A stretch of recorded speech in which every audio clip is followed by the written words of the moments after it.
Ah, ma belle communauté qui relève le défi Instagram, défi 5 jours, hashtag meilleure année de ma vie. J'espère que ça va bien. J'espère que cette vidéo-là vous retrouve dans une forme splendide et ce, peu importe où vous vous retrouvez en francophonie mondiale. Alors, avant d'y aller de l'avant avec le défi d'aujourd'hui et la stratégie d'aujourd'hui que je vais vous partager, 3 stratégies pour maintenir votre motivation tout au long de l'année parce que soyons honnêtes, avoir la meilleure année de sa vie, eh bien, c'est un parcours du conquérant. Ça vient avec beaucoup de moments d'euphorie, ça vient avec beaucoup de succès, ça vient avec beaucoup de bonheur, de moments de joie et de moments d'émerveillement. Hein. N'oubliez pas la vidéo numéro 1. Mais aussi, ça vient avec beaucoup de défis où on s'en met plein la gueule. Des fois, on est déçu. Des fois, on se sent en retard. On se met à se comparer aux autres. On met à culpabiliser. Et dans ce temps-là, il faut avoir quand même un mindset et quelques stratégies pour peut-être revenir un peu plus dans son essence motivationnelle et juste continuer à continuer, remettre l'épaule à la roue. Peu importe ce qui s'est passé dans les derniers jours, juste remettre l'épaule à la roue, être docile avec soi-même et continuer en direction des objectifs et des engagements en profondeur que l'on s'est lancé. Alors, avant de faire ça, je vais vous dire merci beaucoup. Écoutez, lorsque j'ai lancé ce défi-là il y a quelques jours, j'avais aucune idée dans quoi est-ce que je me lançais. C'était un truc que je faisais, un test sur Instagram. Il y en a plusieurs d'entre vous. Bravo, vous ne connaissiez même pas Instagram et vous avez sorti de votre zone de confort pour comprendre un peu cette nouvelle technologie-là. Alors, à vous, merci énormément. Ça me touche. Toutes les gens qui font des partages, vous êtes absolument épiques d'embarquer dans les défis du jour. Ça me fait sourire, ça me fait chaud au cœur. Donc, je veux que vous sachiez que je me sens extrêmement privilégié d'avoir fait cette expérience-là avec vous et je vous aime beaucoup, beaucoup, beaucoup. Et j'ai hâte de voir plusieurs d'entre vous qui vont se mériter des prix de fou lors de mes événements live de la meilleure année de votre vie. Alors, allons-y sans plus tarder avec les 3 stratégies que j'ai pour vous aujourd'hui, hein, qui en fait tient à un anacronyme, tient tout simplement à l'intérieur d'un acronyme pour vous aider peut-être à avoir un acronyme lorsque ce sera plus difficile, lorsque la motivation va être un peu plus dans le mou. Vous pouvez peut-être aller chercher cet acronyme-là à l'intérieur de votre mindset, de votre psychologie. Donc, cimenter cet acronyme au niveau de votre psychologie, mais surtout dans votre cœur. Alors, l'acronyme s'appelle ADN. Et en fait, on pourrait dire que c'est l'ADN de votre motivation. Alors, pourquoi ADN? Parce que en cours d'année, lorsque ce sera difficile, je veux que vous vous rappeliez premièrement la première lettre. Pour atteindre un objectif, pour faire de son année la meilleure année de notre vie, ça prend la bonne ADN. L'ADN de la motivation, celle du succès, celle de votre bonheur, celle de la vie que vous voulez venir vivre selon vos termes, selon vos valeurs, selon votre identité. Le A veut dire aller au-delà du plateau. Chaque athlète olympique, chaque performance de haut niveau, chaque grand performeur ou entrepreneur que j'ai eu la chance de rencontrer ou de côtoyer au fil de ma vie, ce sont des gens qui ont frappé de multiples plateaux. Hein, on progresse et là, on frappe un plateau. Et lorsqu'on frappe un plateau et qu'on ne voit plus de résultats immédiats, qu'on ne voit plus de progrès, nous, psychologiquement, on commence à se juger et nous, psychologiquement, on commence à se sentir coupable et nous, psychologiquement, on décide souvent de retourner dans nos mauvais environnements, mauvais comportements, laisser aller nos capacités qu'on est en train d'apprendre, mettre de côté nos valeurs. Donc, bref, allez au-delà du plateau. Okay? Et vous allez avoir des plateaux. Mais comprenez bien, lorsqu'on regarde la nature, je regarde juste à l'extérieur de chez moi, la nature, lorsqu'on ne voit pas la plante pousser, est-ce qu'on l'arrache tout simplement et on la jette? Non. C'est pas parce qu'on ne voit pas de progrès qu'il n'y a pas de progrès. Alors, respectez les plateaux. Respectez le fait que vous allez avoir des phases de progrès, vous allez avoir des phases de gain, mais pendant le plateau, c'est le moment idéal pour stick to the process. Juste continuer à votre rythme. Si vous ne le faites pas tout le temps, pas de culpabilité, pas de stress, pas de vous sentir moins, vous comparer. Non, c'est pas ça avoir la meilleure année de notre vie. Choisissez votre vibe, OK? Mais lorsque vous allez être en plateau, essayez de continuer à faire quelques journées épiques, quelques rituels épiques, ne serait-ce que c'est, et vous faire du bien d'être docile avec vous. Donc, l'ADN a aller au-delà des plateaux. Parce qu'une fois qu'on traverse un plateau, à un moment donné, qu'est-ce qu'on fait? Oh, on a un autre petit succès. Et là, on a un autre plateau. Et là, oh, on a un petit succès. Et là, on peut demeurer sur un plateau pendant 1 semaine, 2 semaines, 3 semaines. Et c'est OK. C'est aussi ça la vie, guys. OK? J'ai été honnête avec vous. J'ai été transparent avec vous. Ma première vidéo n'était pas fixez-vous des objectifs dans toutes les sphères de votre vie. Vous allez être riche. C'est pas ça pour moi. Revenons à l'émerveillement. Revenons à des choses simples. C'est aussi ça le succès, guys. Ne l'oublions pas. Le D dans ADN, décoller en toute logique. OK? Pour les gens qui se sont lancés des rituels, pour les gens qui veulent, peu importe ce que vous voulez accomplir, c'est tellement génial d'avoir lu tout ce que vous voulez accomplir, c'est merveilleux. Décoller en toute logique. Tout décollage, que ce soit la carrière de Usain Bolt, que ce soit ma carrière, que ce soit des entreprises, lisez sur n'importe quelle grande entreprise au monde et lisez sur leur démarrage en toute humilité, des humble beginnings qu'on appelle en anglais. Mais nous, dans notre société, par contre, on met tellement sur un piédestal les gens qui réussissent qu'on a l'impression qu'ils ont toujours été là.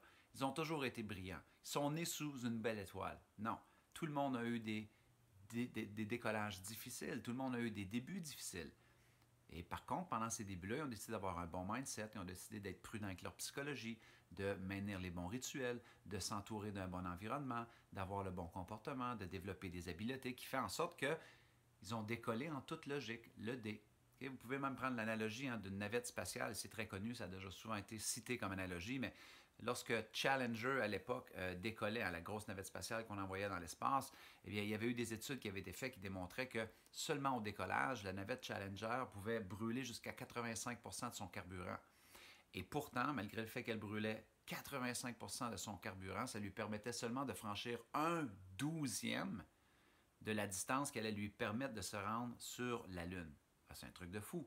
Mais n'est-ce pas vrai que dans la vie, souvent, c'est un peu la même chose. Lorsqu'on décolle, on aimerait tellement franchir 7/12 de notre résultat et progresser rapidement. Guys, revenez à l'humilité, revenez au fait qu'on a seulement les résultats qui équivaut aux efforts que l'on met. Et il faut accorder du temps, il faut respecter la cogitation. Alors pourquoi est-ce qu'on pourrait faire un enfant et on respecte 9 mois de cogitation? Pourquoi est-ce qu'on pourrait semer des carottes et respecter 60 jours de cogitation, que c'est en train de cogiter, alors que nous, dans notre vie, par contre, lorsqu'on sème un rêve et lorsqu'on sème un projet, il faut que ça arrive hier, il faut que ça arrive rapidement. Et quand on ne voit pas de progrès, eh bien, on abandonne. Dans ce cas-là, c'est une erreur stratégique qui démontre que vous n'acceptez pas de décoller en toute logique. Okay? Le N maintenant de ADN du succès, c'est naufrage en vue, maintenez le cap.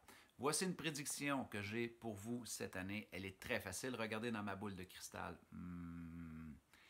Vous allez avoir des moments difficiles. Vous allez avoir des mous. Vous allez avoir des journées où vous allez peut-être faire 5 jours sans fil, sans journée épique. La seule chose que vous allez voir vous dire, c'est fuck la journée épique. Fuck you la journée épique. Je t'emmerde. C'est OK. Naufrage en vue, maintenez le cap. Vous savez, on ne mesure pas le caractère d'une personne quand ça va bien. On ne mesure pas le caractère d'une personne quand son environnement est exceptionnel, quand tout va bien.